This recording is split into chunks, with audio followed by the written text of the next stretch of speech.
Hi, DrBiology here. This video is about the control of blood glucose levels and talking about the role of hormones, and then going on to discuss when you can't control your blood glucose due to diabetes. This is in the unit homeostasis and response, which will be found in paper 2, and down here I've got the specification code, so you can look that up, and it's the control of blood glucose. I use the word spec quite a lot, so I thought I would just have a recap. The specification is really a document used by your teachers to know exactly what they need to teach you, but there's nothing stopping you having a look. Okay, so I've got here a spec, the website spec for GCSE biology, so you can have a look at that, and it really tells you about all the content you would need to know for that GCSE. So you've probably already done some work on hormones, so here's a few questions here. So what I would do is pause it and have a think about the answers.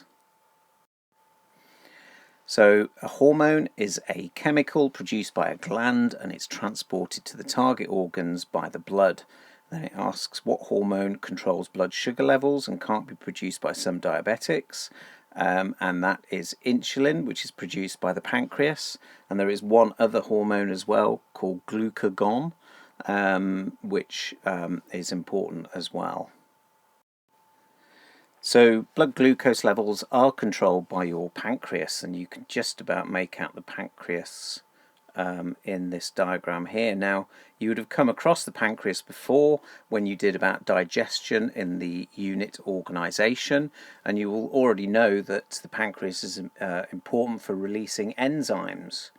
Now, that's one of its roles, which is a very important role in digestion, but it's also responsible for ensuring that your cells have a constant supply of glucose, and it controls when your glucose levels go too high or too low. And the pancreas produces insulin and glucagon. Okay, I'm going to say it like that in a funny way because there is another word that sounds like it but is completely different. Your cells really need a steady supply of glucose, which is so that the cells can carry out respiration. So without it, almost all cell processes would stop, and therefore death would occur. So too much blood glucose can be extremely dangerous. It can cause you many problems, many issues, and it is potentially fatal. So why is it really important to regulate glucose? Well, part of this is related to osmosis. Here I've drawn a really bad diagram of an animal cell, okay? And you can see in the middle of the cell we have a large amount of water molecules, so that's a dilute concentration. And outside, because glucose is not being controlled, we've got large amounts of glucose molecules and very little water molecules. So what will happen is that water will move from where it's in a dilute concentration to a more concentrated solution. So the water will move out of the cells. Now, this can cause problems with chemical reactions and the actions of the cell. And if this is happening all through the body, then it's going to cause problems with organs and organ systems. So excess glucose makes the blood, plasma and tissue fluid around the cells too concentrated. So this severely damages the cells as the water moves out via osmosis of the cell. If there's low blood sugar levels, then this can make the cells swell up, okay, because water's moving into the cell, and it can burst because animal cells only have cell membranes. They don't have a cell wall like a plant, and if water diffuses in, then if it bursts, which you can see it's burst here, whoop, if it's burst here, okay, then that is called lysis. So how does the body control blood glucose levels? So I've got this simple animation, and I'm just going to quickly just talk about the main things you need to look out for. First of all is the pancreas. So the pancreas is the organ, or not organ, sorry, the gland that is going to detect whether the glucose levels are too high or too low, and they're going to release hormones. So two different hormones, and we'll look at those in a minute. And then over here is the liver. Now, it's not just the liver that would store excess glucose, it would also be your muscles as well. But in this case it's the liver, and the liver is important for storing that excess glucose when you have too high a level to reduce the level, and also it releases glucose when blood glucose levels are too low. Okay, so let's have a look at the video. Okay, so first of all, blood glucose is constantly monitored by the pancreas, and basically after you eat the levels of blood glucose increase, as you can see. The pancreas will detect this, and it releases the hormone insulin into the blood. So you can see the blue circles is the insulin. And then thirdly, insulin causes the liver to store excess glucose as something called glycogen. It's important you use the correct word, so glucose is stored as glycogen. You can see it being stored in the liver. So that's after having a meal. Okay, so during exercise you're going to be using glucose for respiration, for your muscles to contract. Therefore the level of blood glucose decreases. The pancreas detects this and it releases glucagon into the blood. Glucagon sounds like glycogen, so be very, very careful in the way that you spell it. And this causes the liver to release glucose back into the blood to increase the glucose levels.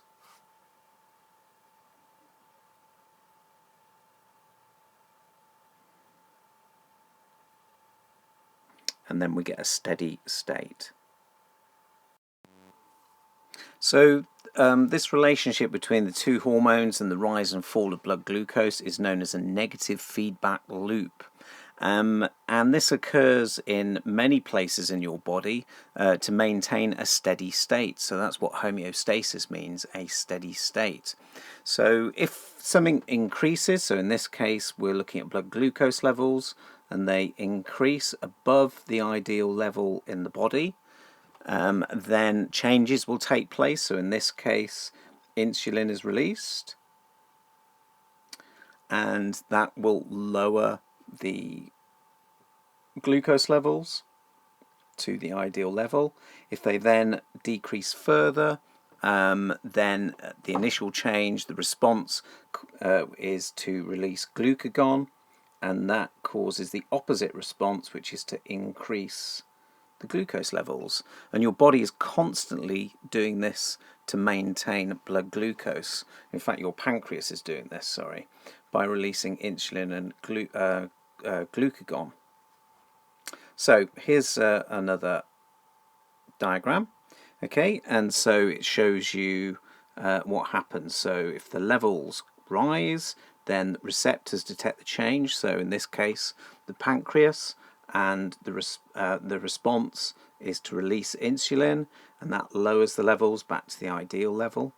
If the levels fall, then the receptors in the pancreas, they detect that change, release glucagon, and that changes glycogen into glucose and puts it back to the ideal level. This really nice graph kind of summarizes what I've just saying in terms of the blood glucose. So you can see if we look at 7 a.m, you have your breakfast, and then glucose is absorbed into the blood and it rises up, insulin is released and it reduces, and excess glucose is converted into glycogen. Then glucagon's released, and then, as you can see, glycogen converts into glucose, and so forth and so on.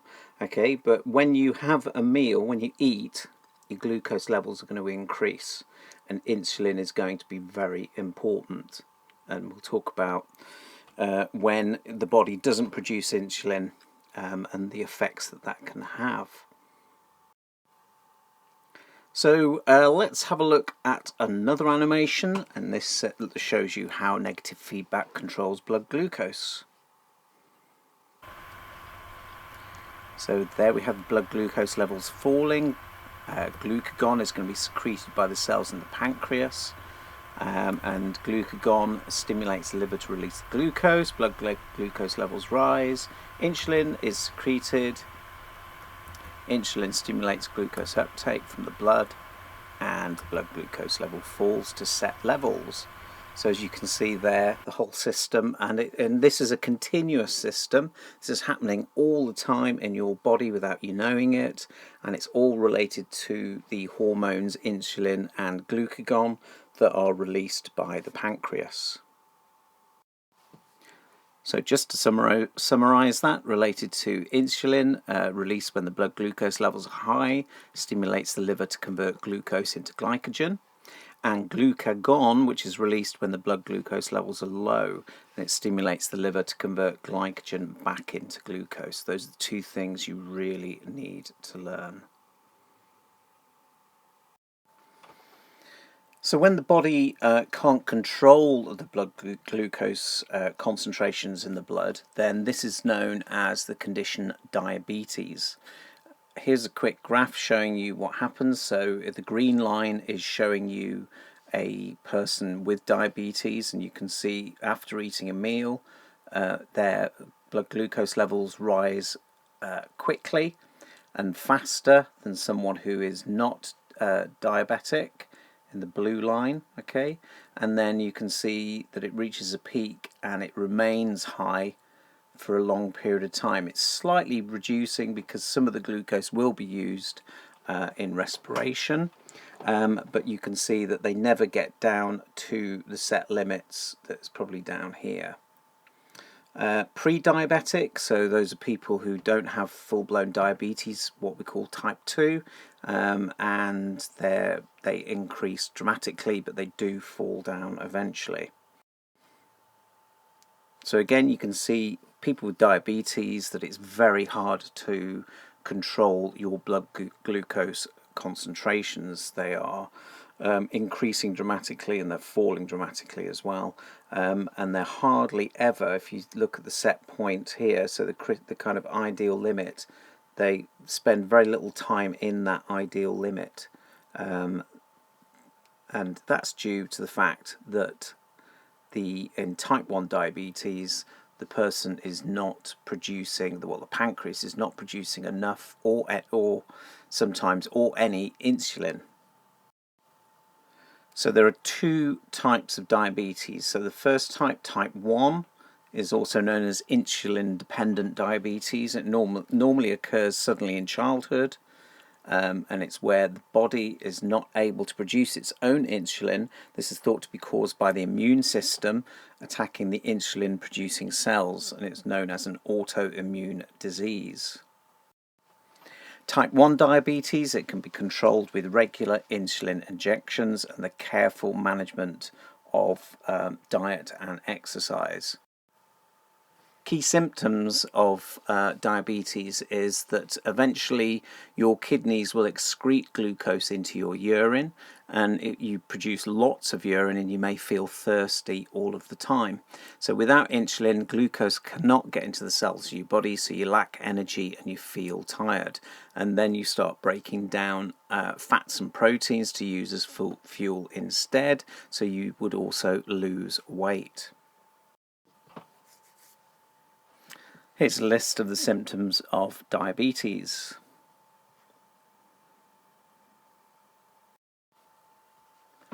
Type 2 diabetes occurs mainly in people over 40, however it's becoming increasingly common in young people. And it's caused by receptors on the body cells losing their responsiveness to insulin, or there's an inadequate supply of insulin from the pancreas. In countries such as the UK and the USA, the levels of type 2 diabetes are rising rapidly, and there is a link with obesity and lack of exercise.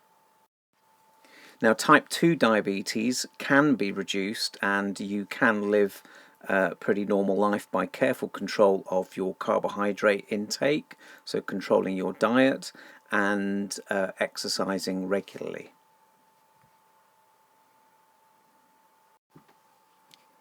Type 1 diabetes currently cannot be cured, but you can treat it so that you live a generally normal life.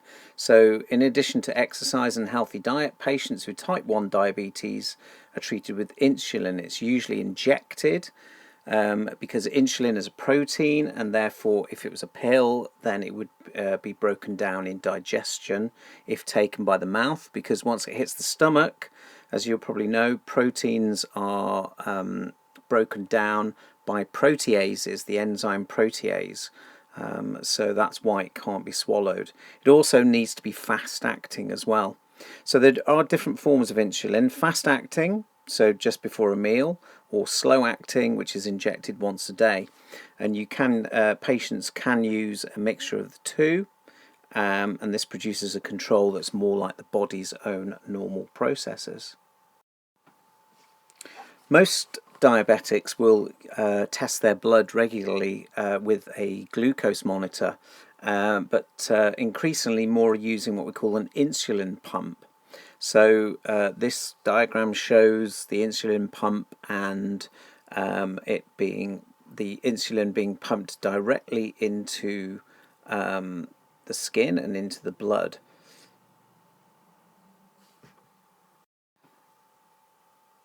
In a GCSE exam, they might give you some information. So, for example, they might want you to evaluate the advantages and disadvantages of using insulin injections and the insulin pump. Usually, though, as I said, they'll give you lots of information. You don't necessarily have to learn this, but you would be it'd be important to read the question really carefully. So just for your information, here are some advantages and disadvantages. So insulin, it's you can use a syringe or a pen, and it can be carried around in a bag. It can be used in privacy. Equipment is cheap as well. Disadvantages, you have to test regularly, and also you get greater chances of extreme blood glucose concentrations, and you may use more insulin per day than a pump. So the pump, better control because your blood is being monitored all of the time, and it does use less insulin per day. However, you've got to wear it all of the time, and also the equipment is quite expensive. So to finish off, here are a few questions. So what I would do is pause the video, I would get a piece of paper and a pen and answer the following questions. And here are the answers.